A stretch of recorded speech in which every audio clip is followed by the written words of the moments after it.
नमस्कार बच्चों, सुप्रभात। आप सबका दिन मंगलमय हो। भगवान कृष्ण सब पर कृपा बनाए रखे। इसी शुभ मंगल कामना के साथ आज हम 10वीं कक्षा में संस्कृत की कक्षा में चित्र निर्माण इस विषय पर चर्चा करेंगे। बच्चों, यूँ तो हम इस विषय को छठी कक्षा से पढ़ना आरंभ कर देते हैं। छठी कक्षा से लेकर के 7वीं, 8वीं, 9वीं और 10वीं में भी इस विषय को बार बार करने के कारण छात्रों के मस्तिष्क में ये बात बैठ जाती है कि ये तो बहुत आसान विषय है, इसको कर लेंगे, हो जाएगा, अरे क्या चिंता की बात है, वगैरह वगैरह। जब भी हम आसान विषय को आसान मान करके उस पर ध्यान देना बंद कर देते हैं तो वो आसान विषय भी कठिन हो जाता है। ध्यान दीजिए, ये 5 अंक आपके कुल स्कोर में इतने आसान है कि आपके 5 अंक बढ़ेंगे, परंतु आपकी थोड़ी सी लापरवाही आपसे ये 5 अंकों में हानि करा सकती है। इसलिए बच्चों, यद्यपि हम इनको पहले पढ़ चुके हैं तो भी क्लास दर क्लास कक्षा के स्तर के अनुसार वाक्यों की बनावट में, उनके निर्माण में, उनके स्तर में भी वृद्धि होती है। मैच्योरिटी साल दर साल बढ़ती है। हम 10वीं कक्षा में 5वीं कक्षा का वाक्य नहीं लिख सकते या छठी कक्षा का वाक्य नहीं लिख सकते। हमें 10वीं कक्षा के स्तर का वाक्य लिखना होगा, तभी हम अच्छे अंक प्राप्त करते हैं। तो इसलिए आपके चित्र निर्माण पर चर्चा करने से पहले मैं बात बता दूं कि इसके साथ साथ अनुच्छेद लेखन भी आपके पाठ्यक्रम में है। चित्र निर्माण भी आ सकता है और अनुच्छेद लेखन भी आ सकता है। अनुच्छेद लेखन में क्या है? अनुच्छेद लेखन आपने अभी तक पहले नहीं पढ़ा।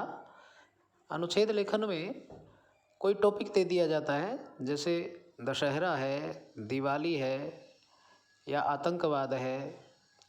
उसके लिए आपको संस्कृत भाषा में 5 वाक्य लिखने हैं। और जैसे चित्र निर्माण में मंजूषा होती है, उसमें शब्दों की सहायता से चित्र निर्माण बच्चे करते हैं, उसी तरह से अनुच्छेद लेखन में भी मंजूषा होगी और उनकी सहायता से, उन शब्दों की सहायता से जो मंजूषा में दिए हुए शब्द हैं, बच्चे 5 वाक्य बनाएंगे। तो 5 वाक्य संस्कृत में बनाने पर बच्चों आपको 5 अंक प्राप्त होंगे। तो आज हम चित्र निर्माण और अनुच्छेद लेखन दोनों विषय पर चर्चा करेंगे। बच्चों, मंजूषा में लिखे हुए शब्द, अब जैसे आपको 5 वाक्य बनाने हैं तो जितने भी शब्द लिखे हैं वो आपकी सहायता के लिए है, आपकी मदद के लिए है। चाहो तो आप उनकी सहायता लो या ना चाहो तो आप सीधा चित्र को देखो और आपके अंदर वाक्य बनाने की कितनी क्षमता है, आप कर्ता और क्रिया की अन्विति को सही बना पाते हैं, एक वचन के साथ एक वचन की क्रिया का उपयोग कर पाते हैं अथवा नहीं कर पाते हैं। इस प्रकार से जितना व्याकरण की शुद्धता को आप वाक्य में डालोगे उतना ही वाक्य शुद्ध होगा। और वाक्य में ये मत सोचिए कि वाक्य बड़ा लिखने पर मुझे नंबर ज़्यादा मिलेंगे। चाहे आप वाक्य में 2 शब्द लिखें, परंतु वो वाक्य अर्थवान हो, अर्थ देने वाला हो तथा व्याकरण के अनुसार उसमें कोई त्रुटि ना हो, तो आपको पूरा अंक मिलेगा। ये मत समझिए कि मैंने छोटा लिखा है, उसने बड़ा लिख दिया, मेरे मित्र ने तो बहुत बड़ा लिखा है तो उसको ज़्यादा मिलेगा, मेरे को कम मिलेगा। ऐसा नहीं होता। आप छोटा लिखें, बड़ा लिखें, लेकिन उसको व्याकरण के अनुसार शुद्ध लिखें, तभी आपको 1 अंक मिलेगा। अब देखिए, इसमें ये सोल्ड कुछ चित्र जो है वो सोल्ड है, मैं उन पे नहीं जाता कि उसमें चित्र को देख करके क्या वाक्य बनाए हैं। हम ऐसे अपने आप को उस तरह से उस स्तर पर बनाएं, अपने आप को खुद ऐसे तैयार करें कि जैसे चित्र आपकी आंखों के सामने आया, चित्र को देख करके आपने वाक्य बना दिया। तो पहले तो एक वाक्य तो आपने चित्र की सुंदरता की बात करनी है। चित्र जब आपके आगे होगा, यदि उसमें कोई एक्सीडेंट ना हो या कोई दुर्घटना ना हो तो आपके लिए वो चित्र सुंदर है। चाहे उसका प्रिंट कैसा ही क्वेश्चन पेपर पे खराब आया हो, लेकिन आप कह सकते हो कि चित्र सुंदर है। उसके लिए संस्कृत में वाक्य हुआ चित्रम सुंदरम अस्ति। चित्रम सुंदरम अस्ति, चित्र सुंदर है। ये एक वाक्य, यदि कोई चित्र दुर्घटनाग्रस्त या कोई शोकग्रस्त ना हो, जिसमें किसी तरह से ऐसा संदेश ना प्राप्त हो रहा हो कि जिसमें किसी का मन दुखे, तो ऐसे वाक्यों, ऐसे चित्र का तो हमने नहीं लिखना कि चित्र सुंदर है। वहाँ पर आप लिख सकते हो चित्रम सुंदरम नास्ति। यदि जो पिक्चर है, पिक्चर में कोई दुर्घटना है, और यदि पिक्चर में कोई दुर्घटना नहीं है तो आप लिखोगे चित्रम सुंदरम अस्ति। तो ये कॉमन वाक्य मैंने आपको दोनों में बताया। अब आपका कंपटीशन केवल 4 वाक्य लिखने का रह गया, यानी आपको चित्र को देख करके 4 वाक्य और बनाने हैं संस्कृत भाषा में। अब इसमें कितने सारे शब्द दे रखे हैं, ये इंडिया गेट है और बहुत सारे लोग खड़े हैं। अब इसमें क्या क्या नीचे 5 वाक्यों में क्या क्या लिखा, मैं उसको नहीं पढ़ रहा हूँ और मैं ऐसी प्रैक्टिस भी नहीं दूंगा कि आप नीचे उसमें से रट्टा लगाओ। देखिए चित्र में क्या दिख रहा है, चित्र में कुछ वृक्ष दिख रहे हैं, तो चित्रे वृक्षाः सन्ति। एक लय पकड़ लीजिए, एक वचन में वाक्य बना रहे हो तो कर्ता और क्रिया भी एक वचन के रखें। यदि वाक्य बहुवचन में बना रहे हैं तो कर्ता और क्रिया भी बहुवचन के रखें। और यदि आपको चित्र में, हिंदी भाषा में, आप पहले संस्कृत भाषा में लिखने से पहले आपके मन में वो वाक्य पहले हिंदी भाषा में घूमता है कि नहीं घूमता है? पहले आप चित्र को देख करके उसमें जो वाक्य आपकी समझ में आएगा, पहले आप उसको हिंदी में सोचोगे, फिर उसके बाद आप ट्रांसलेट करने की कोशिश करते हो। तो जब भी आप हिंदी में सोचते हुए चित्र में अगर आपके मन में आ रहा है कि चित्र में ये है, चित्र में वो है, तो चित्र में जब आप उसको संस्कृत में ट्रांसलेट करोगे तो चित्र में के स्थान पर आपने संस्कृत में लिखना है चित्रे। चित्र में पेड़ हैं तो चित्र में की जगह आपने लिखना है चित्रे। पेड़ को लिखोगे वृक्षाः, चित्रे वृक्षाः सन्ति। चित्रे भारतद्वारम अस्ति। चित्रे आकाशः अस्ति। आकाश दिख रहा है ना। अब ये चित्र, वैसे तो आकाश सब जगह होता है, ये जहाँ दिख रहा है केवल वहीं एप्लीकेबल होगा। मान लो घर के अंदर किसी कमरे का चित्र है तो, और जिसमें आकाश नहीं दिख रहा है, आप उसमें लिखो कि चित्रे आकाशः अस्ति, या चित्रे वायु वहति, या चित्रे गुरुः नास्ति, तो वो ऐसे वाक्य स्वीकार नहीं होंगे, उनके तो धड़ाधड़ काट दिए जाएंगे आपके अंक। चित्र में जो है उसका वर्णन करें। तो चित्रे आकाशः अस्ति, चित्रे भारतद्वारम अस्ति, चित्रे जनाः सन्ति, बहुत सारे लोग हैं ना। चित्रे गोलदीपः, खम्बदीपः, ये लाइट पोल है ना, स्तंभदीपः अस्ति। चित्रे राजमार्गः अस्ति, सड़क भी है, चित्रे राजमार्गः अस्ति। चित्रे बालकाः अपि सन्ति, चित्र में बालक भी हैं। अब महिला भी दिख रही है, चित्रे महिलाः अपि सन्ति। तो इस तरह से आप वाक्य बना सकते हैं। अब इसमें से आप मैच कर सकते हो, तो वो वाक्य बनाएं जो बिल्कुल आपको समझ में आ रहे हो। पहले आप उसको हिंदी में सोचें और उस हिंदी में सोचते समय कर्ता और क्रिया में एक वचन और बहुवचन का ध्यान जरूर रखें। अगला, अब इस चित्र को देख लेते हैं। पहले चित्र पे सीधा वाक्य मत बनाओ, चित्र को ध्यान से देखो। हाँ भाई, चित्र में एक लेडी है, 3-4 बच्चे हैं, चित्र में पेड़ हैं, ऊपर 2 पक्षी भी उड़ रहे हैं, बादल भी दिख रहा है, बच्चों के पैरों के नीचे घास भी है और रास्ता भी है, और यहाँ अगर ध्यान दें तो कमल भी है, कमल के फूल भी हैं, बत्तख भी है। अब हम वाक्य बनाएं। चित्रम सुंदरम अस्ति। चित्रे मेघः अस्ति, चित्र में बादल है। चित्रे, ये रहे दो पक्षी। चित्रे खगौ स्तः या खगाः सन्ति, चित्र में पक्षी हैं। अब ये वृक्ष पे आओ। चित्रे वृक्षाः सन्ति। चित्रे कमलानि सन्ति, चित्र में कमल हैं। चित्रे बालकाः सन्ति। चित्रे वर्तकाः सन्ति, बत्तके। चित्रे मार्गः अस्ति। इस प्रकार से आप वाक्य बना सकते हो। अब मैं मंजूषा नहीं देख रहा हूँ, मंजूषा में क्या लिखा था क्या नहीं लिखा था। चित्र देखो। अगर मान लो आपने जो पहले अपनी क्षमता के अनुसार 3 वाक्य बनाए और 2 वाक्य आपसे नहीं बन रहे हैं, फिर आप मंजूषा की ओर बढ़िए। वहाँ से हो सकता है कि आपको मदद मिले और कुछ आप बना दो। लेकिन वाक्यों को जब आप प्रयोग करो, मंजूषा के शब्दों को एज इट इज़ प्रयोग उठा के मत कर देना। जब भी आप मंजूषा से शब्द लेते हो तो आप उसकी विभक्ति को या क्योंकि वो किसी अर्थ में पड़ा है, आपके मन में कुछ अर्थ चल रहा है, तो उससे मिलते जुलते अर्थ में विभक्ति को चेंज कीजिए, वचन को चेंज कीजिए, तब आप उसका प्रयोग कीजिए। अगला चित्र मेट्रो का है, देखते हैं इसमें क्या है। हाँ, रेल मार्ग है, मेट्रो रेल है, और रेलवे स्टेशन है, लाइट जल रही है, कुछ लोग खड़े हैं, और एक लगता है लोगों के पास एक शायद दुकान भी है। ये मैगजीन की दुकान है या जो भी है।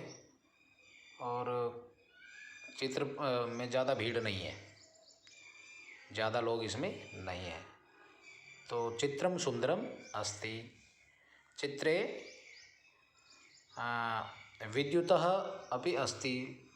विद्युतः प्रज्वलति, गोलदीपः दंडदीपः प्रज्वलन्ति, ट्यूबलाइट जल रही हैं। दंडदीपाः प्रज्वलन्ति। चित्रे रेलमार्गः अस्ति। चित्र में रेल मार्ग भी दिख रहा है, रेल पटरी। चित्रे मेट्रोयानमपि अस्ति। मेट्रो रेलयानमपि अस्ति। चित्रे केचन जनाः सन्ति, कुछ लोग हैं। चित्रे अधिकाः जनाः न सन्ति, केचन जनाः सन्ति। तो इस प्रकार से चित्रे रेल स्थानकम अस्ति, रेलवे स्टेशन, रेल स्थानकम, चित्र में रेलवे स्टेशन है। अब ये देखिए अगले चित्र में बच्चे बैठे हैं, 4 बच्चे बैठे हैं। बच्चे खाना खा रहे हैं। बच्चों के नीचे एक कुत्ता बैठा है, टेबल के नीचे। बच्चों के पाँव में चप्पलें हैं, और टेबल के ऊपर थाली है, गिलास है, कटोरी है, और बच्चे खा रहे हैं। अब देखिए,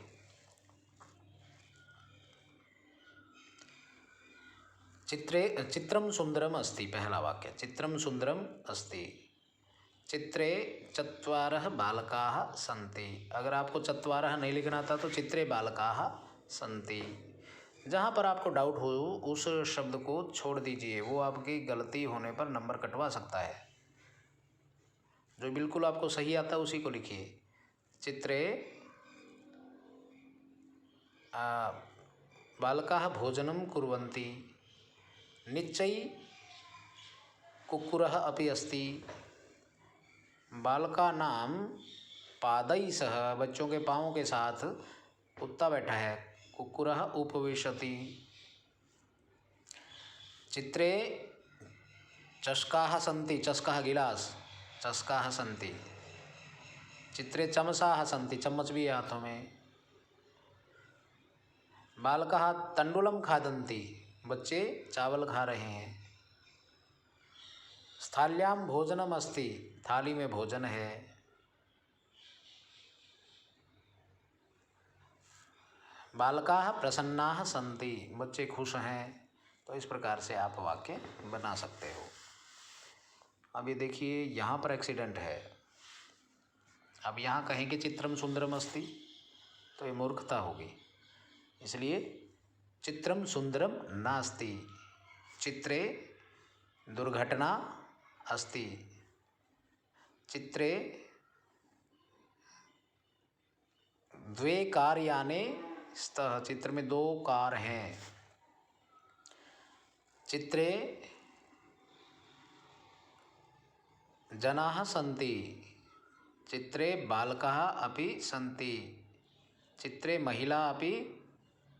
महिलाः अपि सन्ति, चित्रे मार्गः अस्ति, वाहनं क्षतिग्रस्तम् अस्ति। तो इस प्रकार से आप वाक्य बना सकते हो। अब अगला चित्र है ताज होटल का। ताज होटल को देखिए। चित्रम सुंदरम अस्ति, चित्रे आकाशः अस्ति, इसमें आकाश दिख रहा है तो हम यहाँ लिख सकते हैं। चित्रे मेघः अस्ति, चित्र में बादल भी दिख रहे हैं।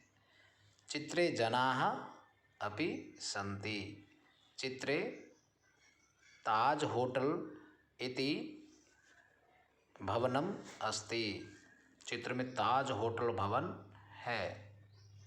चित्रे मार्गः अपि अस्ति।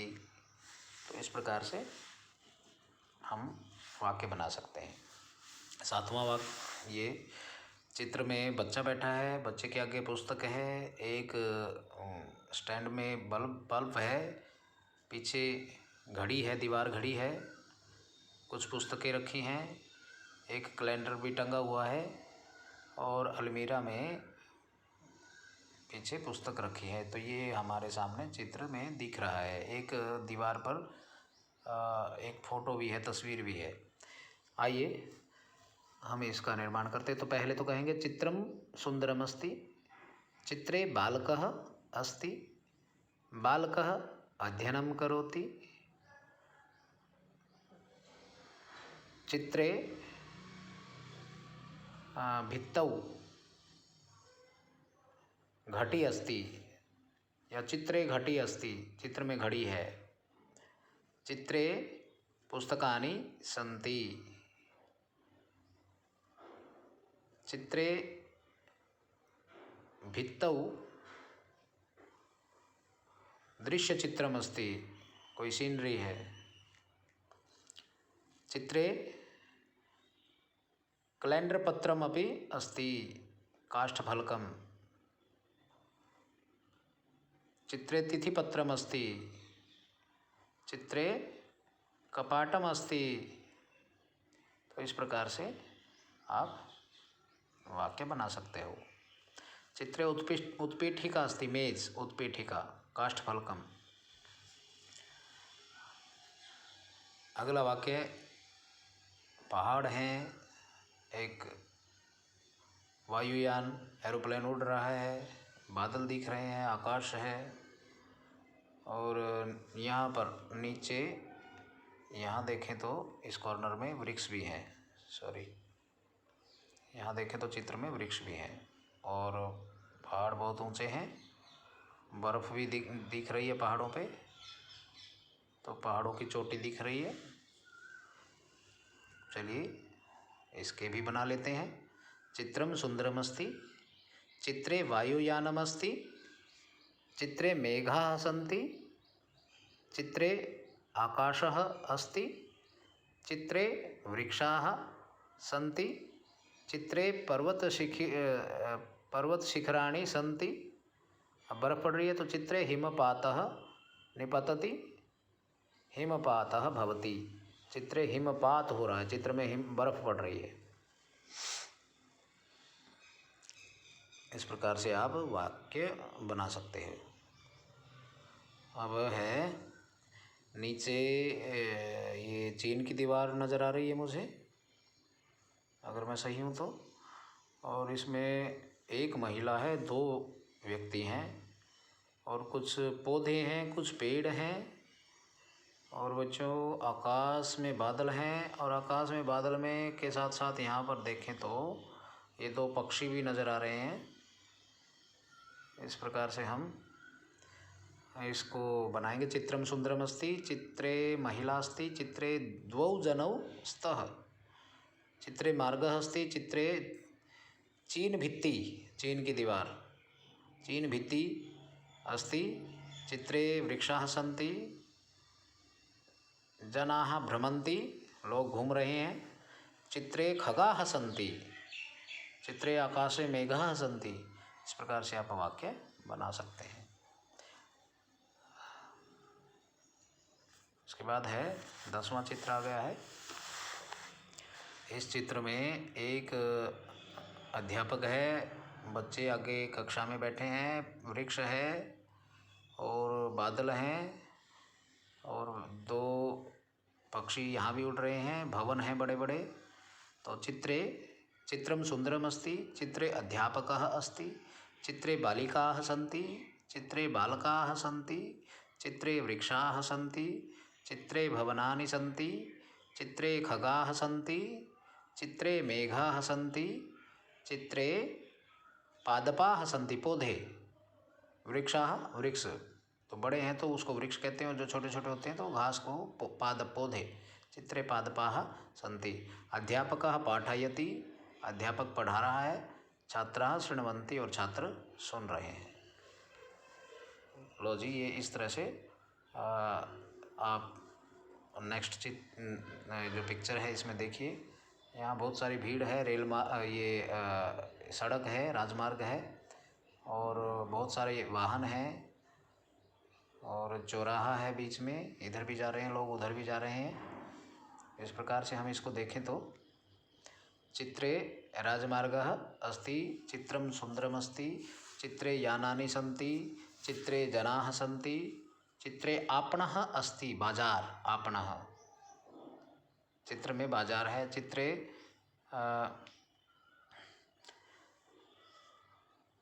चतुष्पथ चौराहा, चित्रे चतुष्पथः अस्ति और भीड़ को कहते हैं जनसम्मर्दः, ये लिखा हुआ जनसम्मर्दः, चित्रे जनसम्मर्दः अस्ति, चित्र में भीड़ है।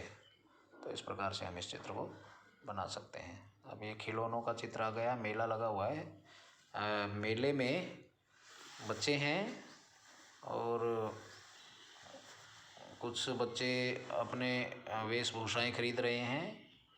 तो इस चित्र को बनाने की कोशिश करते हैं। आइए, चित्रे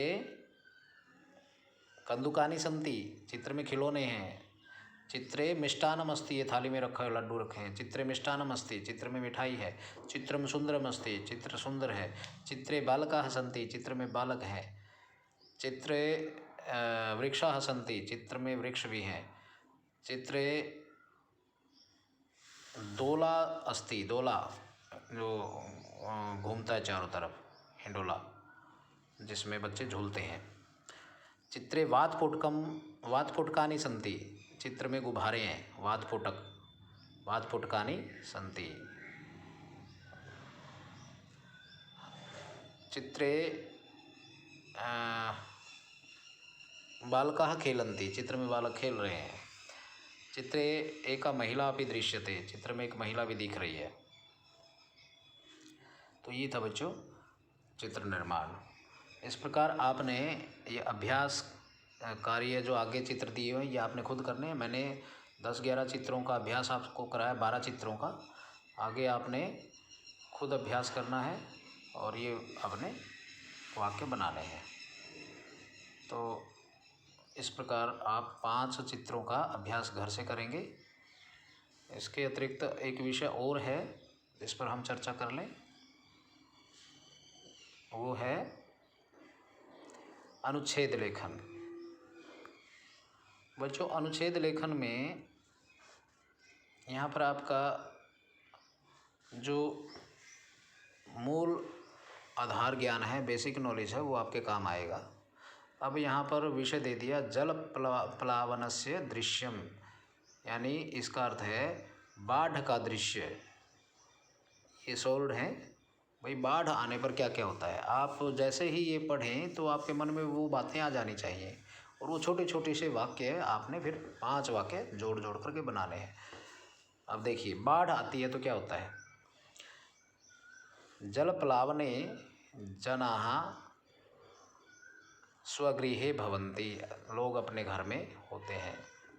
गृहे जलम आगच्छति, घर में पानी आ जाता है। धनस्य हानि भवति, धन की हानि होती है। जनाः गृहाणाम या भवनानां छति निवसति, बाढ़ आने पर लोग घरों की छत पर निवास करते हैं। पशवः जले तरन्ति, और बाढ़ में क्या होता है, पशु जो हैं वो पानी में तैरते हैं। जनाः नौकाम चालयन्ति, लोग नौका चलवाते हैं। सर्वत्र जलम भवति, सब जगह पानी होता है। बहवः जनाः जले निमग्नाः भवन्ति, बहुत सारे लोग पानी में डूब जाते हैं। मृताः भवन्ति, मर जाते हैं। अधिक जल प्लावनेन मतलब बाढ़ से रोगाः भवन्ति, रोग हो जाते हैं। एवं जल प्लावनम अतीव कष्टप्रदम भवति, इस प्रकार से जो बाढ़ होता है, बाढ़ जो बड़ा कष्टकारी होता है। अगला है वृक्षाणाम महत्वम, वृक्षों का महत्व। अब वृक्षों के महत्व पर चर्चा करें। भाई, वृक्षों का महत्व, जब भी ये बात आती है तो आपके मन में क्या क्या बातें आ जाती हैं। वृक्ष छाया देते हैं, वृक्ष फल देते हैं, वृक्ष लकड़ी देते हैं, वृक्ष पत्ते दे करके हमें खाद प्रदान करते हैं, वृक्ष फल देते हैं, मधुर मीठे फल देते हैं। तो वृक्ष हमारे बहुत परम मित्र हैं। तो इस पर 5 वाक्य। वृक्षाः प्राणवायुं प्रददति या प्रयच्छन्ति, वृक्ष प्राणवायु प्रदान करते हैं, ऑक्सीजन देते हैं। वृक्षाः फलानि यच्छन्ति, वृक्ष फल देते हैं। वृक्षाः काष्ठं यच्छन्ति, वृक्ष लकड़ी देते हैं। वृक्षाः पर्यावरणं शुद्धं कुर्वन्ति, वृक्ष पर्यावरण को शुद्ध करते हैं। वृक्षाः ईंधनं यच्छन्ति, वृक्ष ईंधन देते हैं। वृक्षाः पुष्पाणि यच्छन्ति, वृक्षाः पत्राणि यच्छन्ति। इस प्रकार से आप वाक्य लिख सकते हो। वृक्ष ये चीज़ हमें देते हैं। तो वृक्ष अतः वृक्षाणाम अत्यधिकम महत्वम भवति। इसके बाद मेट्रो के बारे में बात आ गई। मेट्रो रेलयानम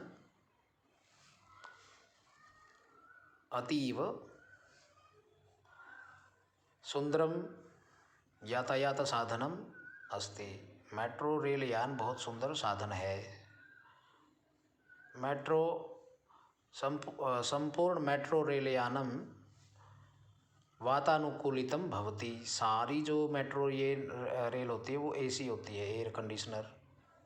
तो मेट्रो यानम वातानुकूलितम भवति। मेट्रो नगरे एव आवागमनम करोति, जो मेट्रो है शहर में ही दौड़ती है। मेट्रो गति तीव्रा भवति, मेट्रो की जो जाने की गति है वो बड़ी तेज होती है। मेट्रो प्रदूषण रहितम भवति, ये प्रदूषण से रहित होती है। मेट्रो भूम्याः अधः, भूमेः अधः ये धरती के नीचे, आकाशे और ऊपर भी, और भूमस्य उपरि अभी चलती। तो ये तीनों जगह चलती है। ऊपर जब पुल बनते हैं तो पुल पे चलती है, और लेवल पे चलती है, और जो सुरंग बनाते हैं भूम्याः अधः। और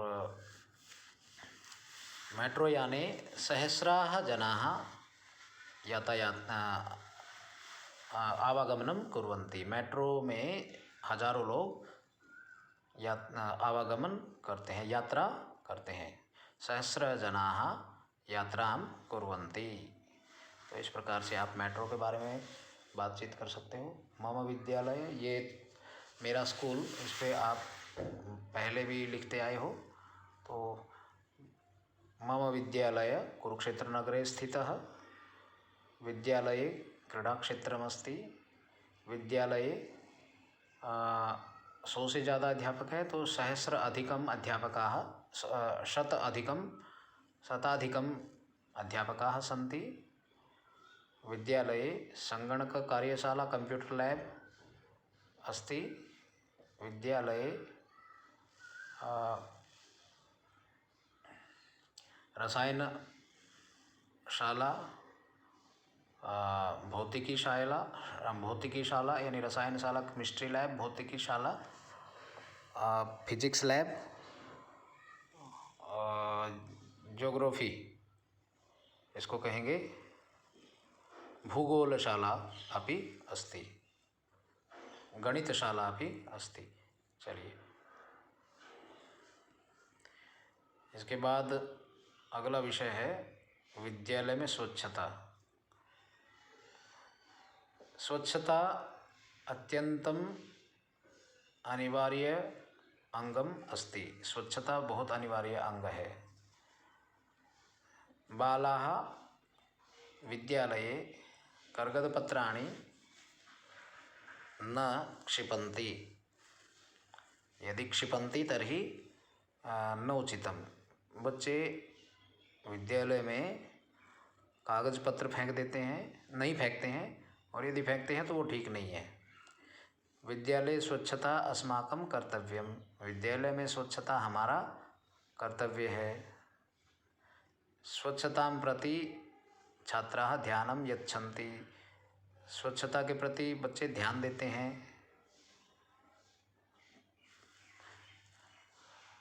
छात्राः प्रतिदिनं निजकक्षां स्वच्छं दृष्ट्वा एव उपविशन्ति।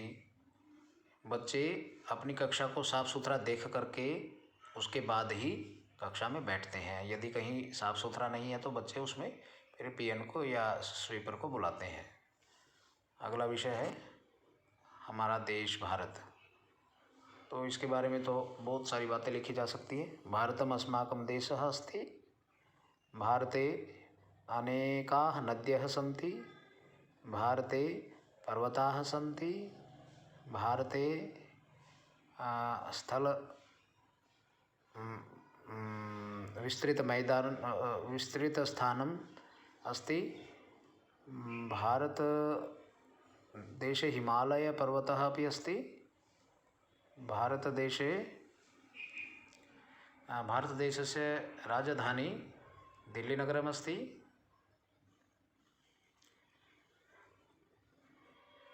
भारतदेशस्य सेना अतीव शक्तिशालिनी अस्ति। इस प्रकार से हम भारत देश के बारे में बातें लिख सकते हैं। परिश्रम का महत्व, परिश्रमस्य महत्वम।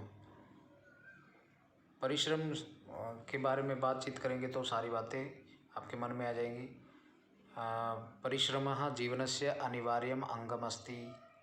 परिश्रमेण सफलता मिलती। परिश्रम से सफलता मिलती है। परिश्रमेण ज्ञानार्जनम भवति। परिश्रम से ज्ञान होता है। परिश्रमेण कार्यसिद्धि भवति। परिश्रम से कार्य सिद्ध होते हैं। परिश्रमेण एव सर्वं कर्तुं शक्यन्ते। परिश्रम से आप सब कुछ कर सकते हैं। इस प्रकार से बच्चों ये है अनुच्छेद। तो आज हमने चित्र निर्माण के बारे में बातचीत की, अनुच्छेद के बारे में बातचीत की। तो आइए हम इनका अभ्यास करेंगे, इनको पढ़ेंगे। इसी के साथ आप सबको एक बार फिर से शुभकामनाएं। आपका दिन मंगलमय हो। तब तक के लिए बच्चों हम अपनी वाणी को विराम लेते हैं। अगली कक्षा में फिर भेंट होगी। तब तक के लिए जय हिंद।